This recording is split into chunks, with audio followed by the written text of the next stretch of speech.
Alam mo yung pakiramdam na parang nahuhuli ka na? Hindi dahil may nagsabi sa'yo directly, pero ramdam mo.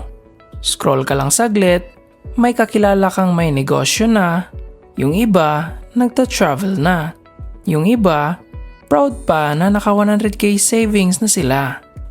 Tapos ikaw, tahimik ka lang, napapaisip, dapat ba meron na rin ako nito? Late na ba ako? O ako lang ba yung ganito pa rin? Hindi mo siya sinasabi out loud, pero paulit-ulit siya sa isip mo.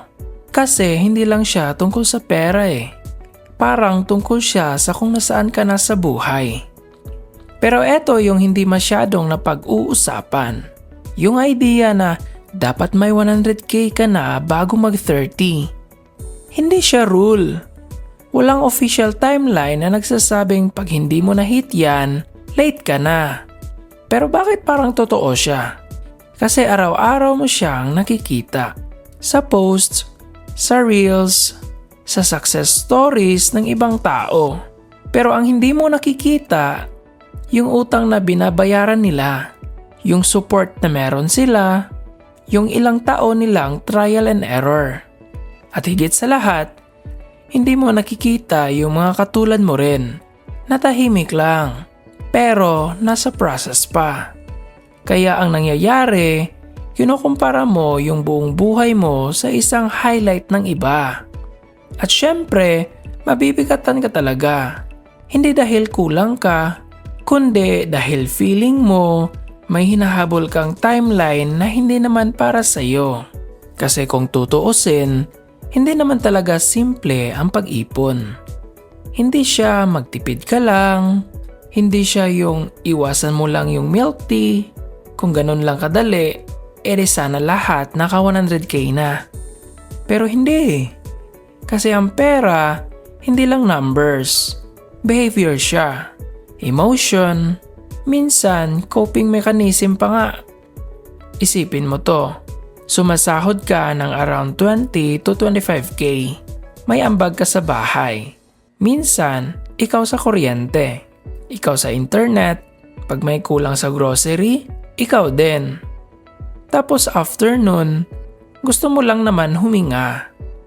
Kaya minsan, mapapabili ka. Food delivery, isang gamit na matagal mo nang gusto, isang deserve ko to moment. Hindi dahil irresponsible ka, kundi dahil pagod ka. At yun yung part na hindi napapansin ng karamihan. Na minsan, hindi ka naman talaga magastos. Pagod ka lang. At yun yung paraan mo para maramdaman na may control ka pa rin. May kilala ako dati. Every sweldo, sinasabi niya, mag-iipon na talaga ako this time. Pero pagdating ng weekend, wala na ulit. Hindi dahil wala siyang disiplina, kundi dahil hindi niya pa naiintindihan yung sarili niyang pattern.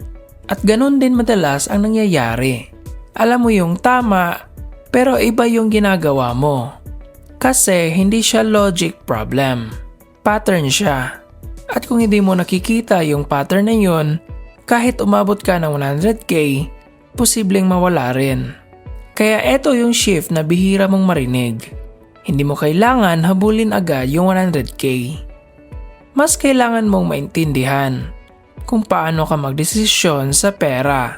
Kapag pagod ka, kapag stressed ka, kapag nainggit ka. Kasi doon lumalabas yung totoo. Yung 100k, result lang yan.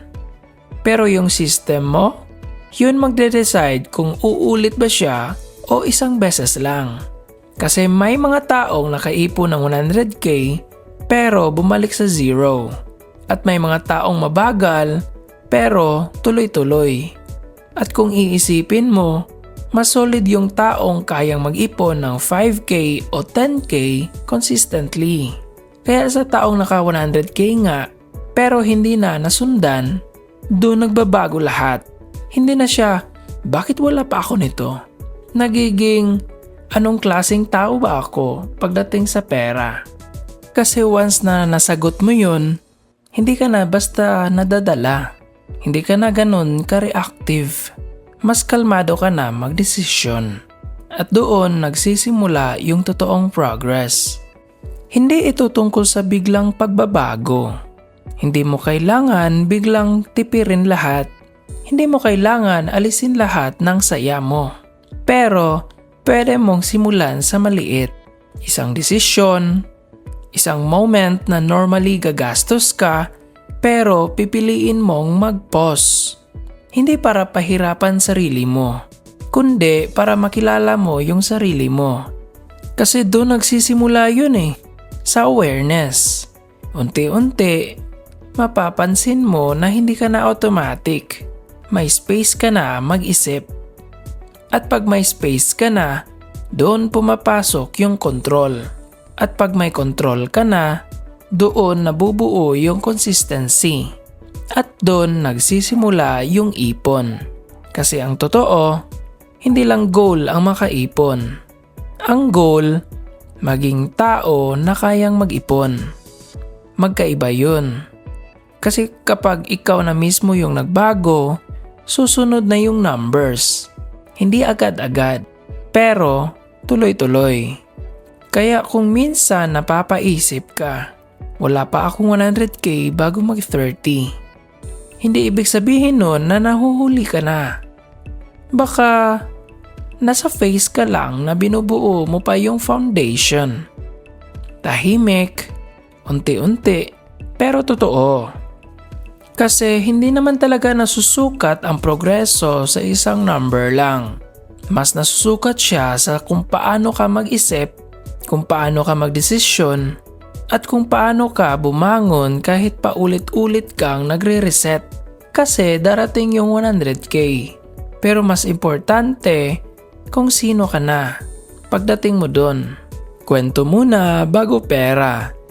Dahil sa bawat maliit na desisyon sa pera, may kwento ng pag-angat. At minsan, hindi mo pa nakikita sa bank account mo.